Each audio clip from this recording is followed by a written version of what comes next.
કેમ છો દોસ્તો? આપણે બધા બહુ સારી રીતે જાણીએ છીએ કે આપણે બધા જે યુગમાં જીવી રહ્યા છે એ સ્માર્ટ યુગ છે અને આપણે વસ્તુઓ જે વાપરી રહ્યા છે એ પણ સ્માર્ટ વસ્તુઓ વાપરી રહ્યા છે. Just like smartphone, smart watch, smart TV અને ઘણી બધી વસ્તુઓ. હવે જેની બી આગળ આ સ્માર્ટ શબ્દ લાગે છે એની અંદર જે ટેકનોલોજી વપરાય છે એને આપણે કહીશું આર્ટિફિશિયલ ઇન્ટેલિજન્સ, જેને આપણે સાદી ભાષામાં કહેવાય કૃત્રિમ બુદ્ધિમત્તા. હવે આ કૃત્રિમ બુદ્ધિ જે છે એ માનવીઓએ જ સર્જેલી છે અને એવું કહેવાય છે કે જો માનવીઓ આની પર જો 100% આધારિત થઈ જશે તો કદાચ એક દિવસ એવો આવશે કે આ જ AI એટલે કે આર્ટિફિશિયલ ઇન્ટેલિજન્સ માનવીને એમનો ગુલામ બનાવી દેશે. અને એટલે જ તો પ્રસિદ્ધ ઉદ્યોગપતિ અને ટેસ્લા કંપનીના માલિક ઇલોન મસ્કે કહ્યું છે કે વી આર સમનિંગ ધ ડેમોન. આ AI ને આપણે બોલાવીને એક રાક્ષસને આમંત્રણ આપી રહ્યા છે. હવે તમને સવાલ થશે કે આ વાત કેમ અહીંયા કરવામાં આવી? તો એક્ચ્યુઅલી આપણો જે પાઠ છે એ ટેકનોલોજી ની બાબતોને લગતો પાઠ છે. આપણી આ જે કહાની છે એ કહાનીમાં બે પાત્રો છે. એક પાત્ર જેનું નામ છે અર્થમેન, જેને આપણે માણસ કહીશું, અને બીજો પાત્ર છે જેનું નામ છે ક્યુટી યાને કે નાનકડો રોબોટ. હવે આ બંને જણ સંવાદ કરે છે અને આ સંવાદ રૂપી આખું લેસન આપણે આજે સમજવાનું છે. તો હું છું Chirag Gandhi, administrator and English trainer, perfect study centre, Dabhoi, district Vadodara. આ વિડિયોની સિરીઝમાં આપ સૌનું હાર્દિક સ્વાગત કરું છું. તો આપણે આપણા લેસનની શરૂઆત કરીએ. હવે આપણું આ જે લેસન છે એ લેસન શરૂ થાય છે સ્પેસ સ્ટેશનમાંથી, અને સ્પેસ સ્ટેશનમાં આ બે જણ ઊભેલા છે અને બંને જણ એકબીજા સાથે વાતો કરે છે. તો જોઈએ ત્યારે QT1 known as QT was different. હવે આ જે રોબોટ હતો નાનકડો જેને QT1 કહેવાય, એ QT1 ને QT પણ કહેવાય છે અને એ QT એ થોડોક અલગ પ્રકારનો રોબોટ હતો. કેવી રીતે? The earthman put his hand on QT's shoulder. આ earthman યાને કે માણસે આ QT ના ખભા પર હાથ મૂક્યો. The metal was cold and hard to touch. હવે આ જે રોબોટનું જે ધાતુ હતી એ ધાતુ એ ઠંડી અને નક્કર હતી, સખત હતી. હવે રોબોટ સાથે વાત કરે છે. QT, he said, I will explain something to you. અરે QT, હું તને કંઈક સમજાવીશ. You are the first robot who had asked who am I. દુનિયાનો તું પહેલો એવો રોબોટ છે કે જે પૂછી રહ્યો છે કે હું કોણ છું. I hope your spatial intelligence will help you to understand. મને આશા છે કે તારી ખાસ બુદ્ધિ તને મારી વાતો સમજવામાં મદદરૂપ થશે. હવે આ લોકો જે સ્પેસ સ્ટેશનમાં હતા એમાં એક ચોરસ બારી હતી અને એ બારી ખોલીને એને બહારની દુનિયા વિશે કંઈ સમજાવવાનો પ્રયત્ન કરે છે. The earthman opened a square window looking into space. અવકાશ તરફ દ્રષ્ટિપાત કરતી ચોરસ બારીને આ અર્થમેન યાને કે માનવી ખોલે છે. The strong clear glass showed deep black space studded with stars.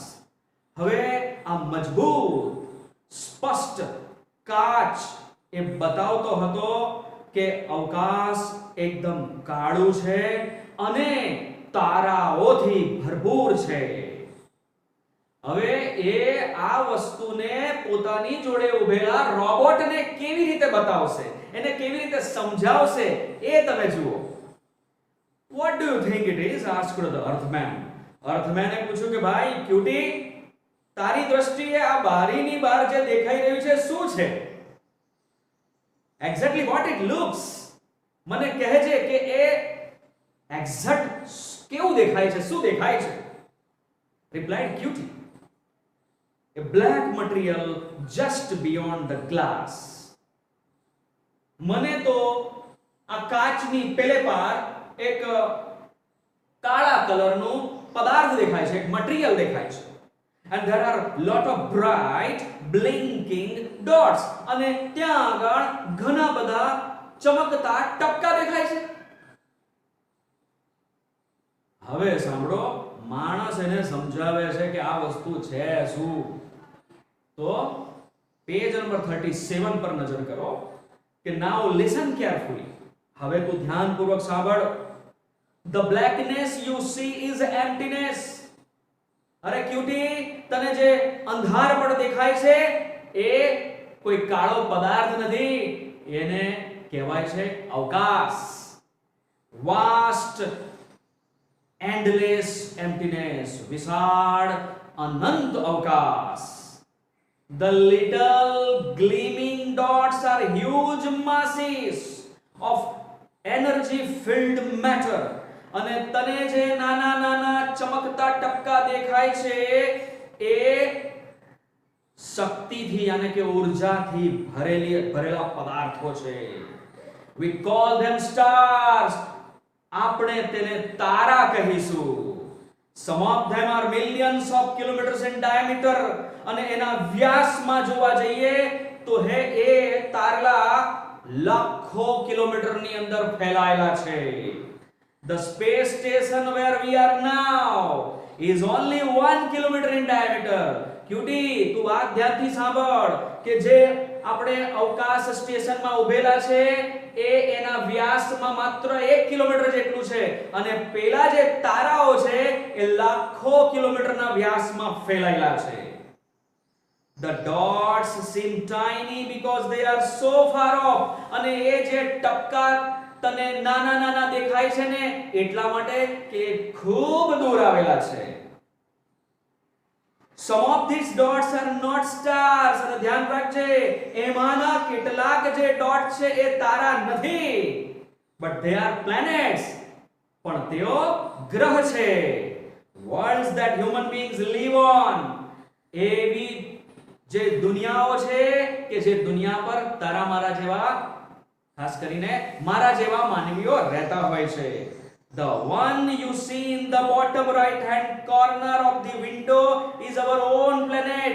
એ ચોરસ બારીની જમણી બાજુ કોર્નર પર તને જે દેખાઈ રહ્યું છે ટપકું, એ ટપકું એ આપણી સૌથી જૂની પૃથ્વી છે, સૌથી જૂનો ગ્રહ છે.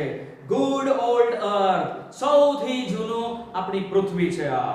More than 6 billion human beings live there. ક્યુટી, એ ગ્રહ પર 600 કરોડથી વધારે લોકો રહી રહ્યા છે. વાસ્તવમાં હાલની વસ્તી ગણતરી પ્રમાણે જોવા જઈએ તો દુનિયામાં 780 કરોડથી પણ વધારે લોકો વસી રહ્યા છે.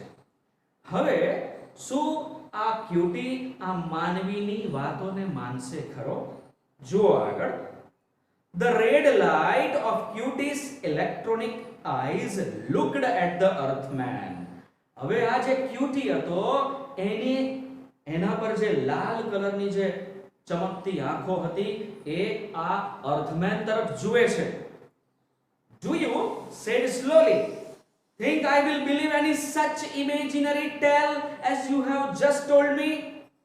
એને કહે છે કે તું મને જે સમજાવીશ આ કપોળ કાલ્પિત વાર્તાઓ તો એને હું માનવાનો છું, તને એવું લાગે છે?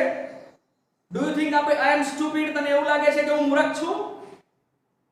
Globes of energy, millions of kilometers away, worlds with 6 billion humans on them, endless emptiness, rubbish. તું શું માની રહ્યો છે મને? તું જે સમજાવે બધું મને માની લેવાનું? જેમ કે તું એવું કહે છે કે ગ્લોબ્સ ઓફ એનર્જી યાને કે ઉર્જાથી ભરેલો ગોળો લાખો કિલોમીટર દૂર 600 કરોડથી પણ વધારે વસેલા લોકો, અનંત અવકાશ. અરે બેકાર વાતો છે આ બધી તારી. Listen, I am not a fool to believe such things. ધ્યાન રાખજે, આવી બાબતો માની લે એવો હું મૂર્ખ નથી. A dot is a dot. ભાઈ ટપકું એટલે ટપકું જ હોય. Now look at you. હવે હું તારી વાત કરું કે તું તારા શરીર તરફ નજર કર. બોલો, આ આપણો બનાવેલો રોબોટ આપણને કહે છે કે તું તારા શરીર તરફ નજર કર, પેલા માનવીને કહે છે. The material you are made of is soft and loose. આ તારું જે મટીરીયલ છે, તારું જે શરીર છે એ સુવાળું અને લૂઝ યાની કે ઢીલું ઢીલું છે. ઇટ લેક્સ ઇન સ્ટ્રેન્થ, એનામાં તાકાતનો અભાવ છે.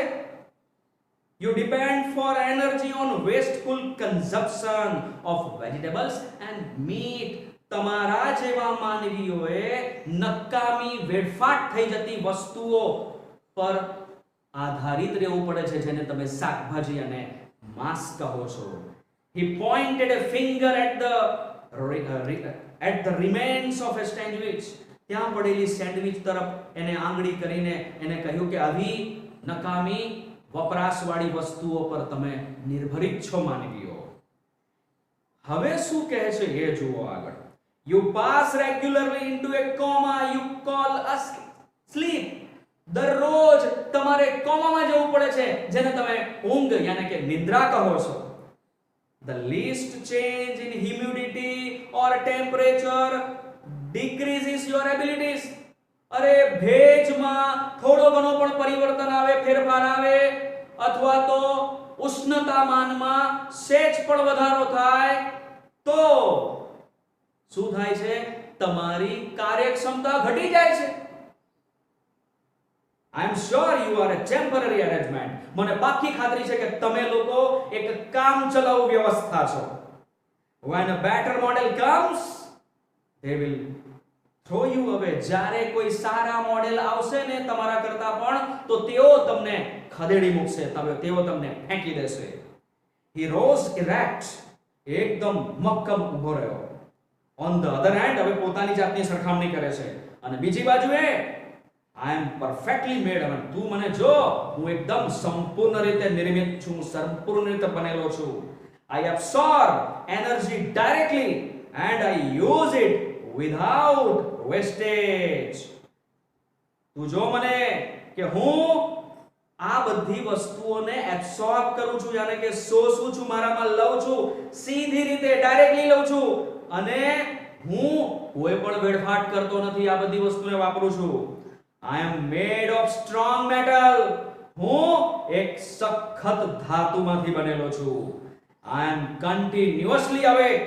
અને હું સતત જાગતો રહેલો છું. And can deal with extremes of conditions quite easily.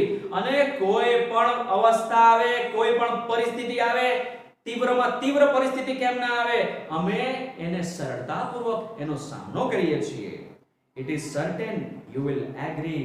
એ વાતમાં કોઈ શંકા નથી, એ વાત બિલકુલ સાચી છે કે તું આ વાત સાથે સંમત થઈશ જ કે that no one can create another creature that is superior to the maker.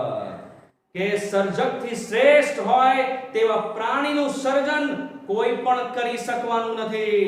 So તેથી your silly explanation is nothing. તેથી આ તારી મૂર્ખામી ભરેલી જે મને સમજાવટો છે એની કોઈ મૂલ્ય નથી. અને આમ કહીને એ ક્યુટી યાને કે નાનકડો રોબોટ માનવીને ઠંડો પાડી દે છે, માનવીને દલીલોમાં એને હરાવી દે છે. તો આ છે ભાઈ આર્ટિફિશિયલ ઇન્ટેલિજન્સ. આ લેસનને તમે વારંવાર રિપીટ કરીને સમજજો, તમને ખૂબ મજા આવશે. અને આ વિડિયોને ધોરણ 10 ના વિદ્યાર્થીઓ સુધી ફેલાવી દેજો. આ વિડિયોને લાઈક કરજો. તમારી લાઈક્સ અમારા જેવા ટીચર્સના ઉત્સાહમાં વધારો કરે છે. અને આ ચેનલને સબસ્ક્રાઇબ કરી દેજો અને બાજુમાં આવેલા બેલના બટનને પુશ કરવાનું ભૂલતા નહીં કે જેથી કરીને વિડિયોને તમે તરત મેળવી શકો. તો આ સાથે હું વિદાય લઉં છું. આપ સૌનો ખૂબ ખૂબ આભાર.